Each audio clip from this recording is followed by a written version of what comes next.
Hi friends, అందరూ ఎలా ఉన్నారు? నేనైతే చాలా బాగున్నాను. ఈరోజు వీడియోలో ఏంటంటే కరివేపాకు కారప్పొడి సింపుల్గా ఎలా చేసుకోవాలనేది చూద్దాం. ముందుగా ఏంటంటే ఫ్రెష్ కరివేపాకు తీసుకొని నీట్గా కడిగి ఇలా ఆరబెట్టుకోవాలన్నమాట.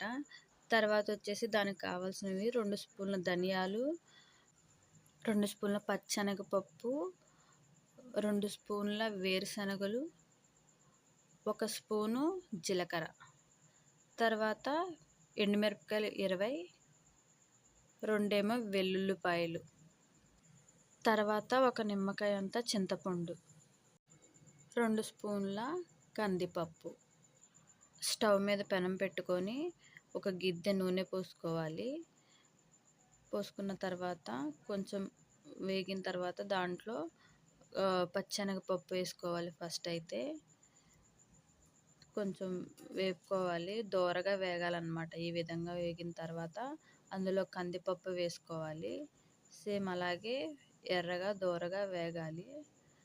దాని తర్వాత ధనియాలన్నమాట, ధనియాలు కూడా వేసుకొని వేపుకోవాలి.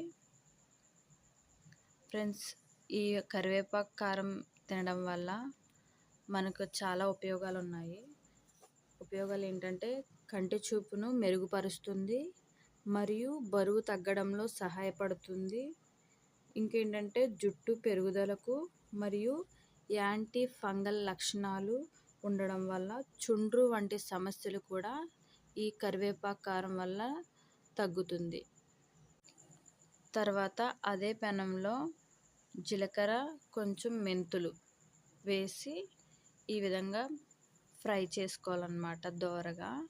అలాగే మనం ఫ్రెష్గా కడిగి పెట్టుకున్న కరివేపాకు కూడా ఈ విధంగా వేసుకొని ఫ్రై చేసుకోవాలి. తర్వాత ఏంటంటే రుచికి సరిపడా ఉప్పు, కొంచెం పసుపు, తర్వాత ఎండుమిరపకాయలు, వెల్లుల్లిపాయలు, చింతపండు వేపుకోవాలన్నమాట దోరగా. అంతే ఫ్రెండ్స్, ఇంకా అయిపోయినట్టే. కరివేపాకు ఒక్కటి తప్ప మిగిలినవన్నీ కూడా ఫస్ట్ మిక్సీ పట్టేసుకోవాలి. దాని తర్వాత అందులో కరివేపాకు వేసుకొని మిక్సీ పడితే సింపుల్గా కరివేపాకు కారప్పొడి రెడీ అయిపోయినట్టే. ఓకే ఫ్రెండ్స్, వీడియో నచ్చితే పూర్తిగా చూడండి, లైక్ చేయండి, షేర్ చేయండి, కామెంట్ చేయండి. ఛానల్ని సబ్స్క్రైబ్ చేసుకోవడం మాత్రం మర్చిపోకండి. Okay, bye friends, take care.